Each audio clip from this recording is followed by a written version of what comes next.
నమస్కారం. నా channel swab గ్లోబల్‌కి పునఃస్వాగతం. ఈరోజు 'మైదాన్' సినిమా రివ్యూ 'మైదాన్' గురించి మాట్లాడుకుందాం. బోనీ కపూర్, జీ స్టూడియోస్ నిర్మించిన ఈ సినిమా అద్భుతంగా ఉంటుంది. మీరు నిరభ్యంతరంగా వెళ్లి చూడొచ్చు. ఈ సినిమా భారత ఫుట్బాల్ జట్టులోని వైఫల్యాలను అధిగమించడానికి హైదరాబాద్ కోచ్ అబ్దుల్ సయ్యద్ రహీం, అజయ్ దేవగన్ నటించాడు. ఆయన భార్యగా ప్రియమణి నటించింది. How he manages to win football in Olympics, that is the story. మన క్రీడలంటే ఇండియాలో మనకు తెలుసు చాలా రాజకీయాలు ఉంటాయి. ఆ రాజకీయాలు ఏంటి, ఎట్లా సయ్యద్ని నిరుత్సాహపరిచారు, మళ్ళీ సయ్యద్ ఎలా ఫైట్ చేసి గవర్నమెంట్తో ఫైట్ చేసి కోచ్గా నియమింపబడ్డాడు, ఆ తర్వాత భారత్ ఎలా గెలిచింది.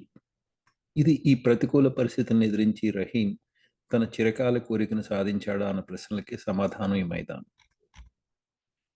మైదాన్ విషయానికి వస్తే హైదరాబాద్ చెందిన ఇండియన్ ఫుట్బాల్ కోచ్ రహీం జీవితానికి సంబంధించిన బయోపిక్ ఇది. సెకండ్ హాఫ్ వస్తే మొదటి హాఫ్ బాగానే ఉంటుంది, స్టోరీ బిల్డింగ్, ఎమోషన్స్ ఇవన్నీను. ఈ సెకండ్ హాఫ్లో అద్భుతమైన ఎమోషన్ పండించారు దీనికి. కన్ను రెప్పగొడితే మిస్ అవుతాము అనే విధంగా ఊపిరి బిగబట్టి సినిమా చూడలేనంతగా ఉంటుంది ఇది.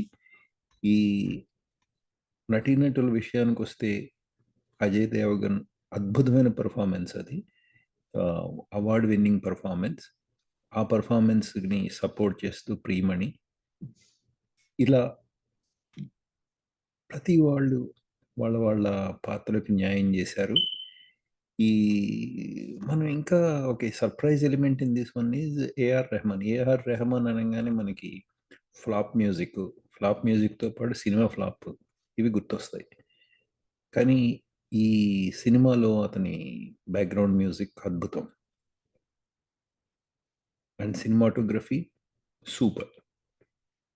తర్వాత మనం ఈ సినిమా చూస్తున్నంతసేపు మైదానంలో ఉండి సినిమా చూస్తున్నట్టు అనిపిస్తుంది, కానీ ఏదో ఫుట్బాల్ మ్యాచ్ని చూస్తున్నట్టు అనిపిస్తుంది, కానీ ఎక్కడ సినిమా చూస్తున్నట్టుగా ఉండదు. తప్పకుండా ఈ సినిమా చూడండి, చూసి Anandi. It is an inspirational movie for everybody. Thank you. ఇక నా ఛానల్కి సబ్స్క్రైబ్ చేసుకున్నట్టయితే దయచేసి లైక్ చేయండి, షేర్ చేయండి, సబ్స్క్రైబ్ చేయండి అండ్ గంట కొట్టండి. Thank you so much.